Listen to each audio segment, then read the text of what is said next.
Bhairavam cinema చూస్తుంటే మనకు ఒక డిఫరెంట్ మూవీ అని చెప్పొచ్చు. అంటే భైరవం సినిమా ఇది ఒక చరిత్రలో నిలిచిపోతుంది.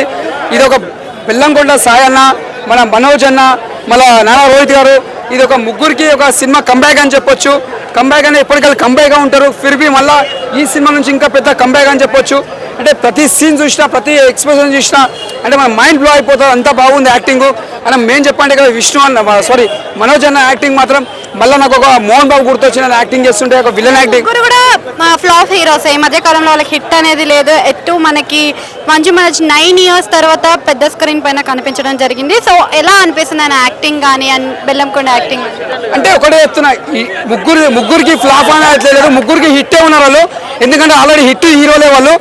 అంటే మధ్యలో సినిమాల కరోనా వల్ల కొద్దిగా బ్రేక్ ఇచ్చారు కాబట్టి సినిమాల వల్ల కొద్దిగా డౌన్ కావచ్చు, అంతేగాని ముగ్గురు హీరోలు మళ్ళీ ప్రూవ్ చేయించుకోరు ఈ సినిమాతోటి.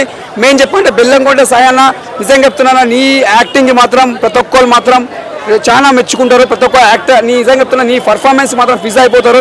మనోజ్ అన్న నీ యాక్టింగ్లో చాలా బాగుంది, రోహిత్ అన్న కూడా నీ యాక్టింగ్లో బాగుంది, ఇక్కడ అజయ్ అన్న యాక్టింగ్లో బాగుంది, విలన్ గారి జయసుధ గారు కానీ బ్యాక్గ్రౌండ్ మ్యూజిక్ కానీ ఒక ఫ్యామిలీ సెంటిమెంట్ ఎలా ఉండాలో ఒక ఫ్యామిలీ సెంటిమెంట్ ఉంది, ఒక యాక్షన్ ఉంది, కామెడీ ఉంది, ప్రతిదీ ఉంది. హీరోయిన్ గారు శంకర్ గారు వాళ్ళ బిడ్డే ఇలా మంచిగా చేసింది యాక్టింగ్.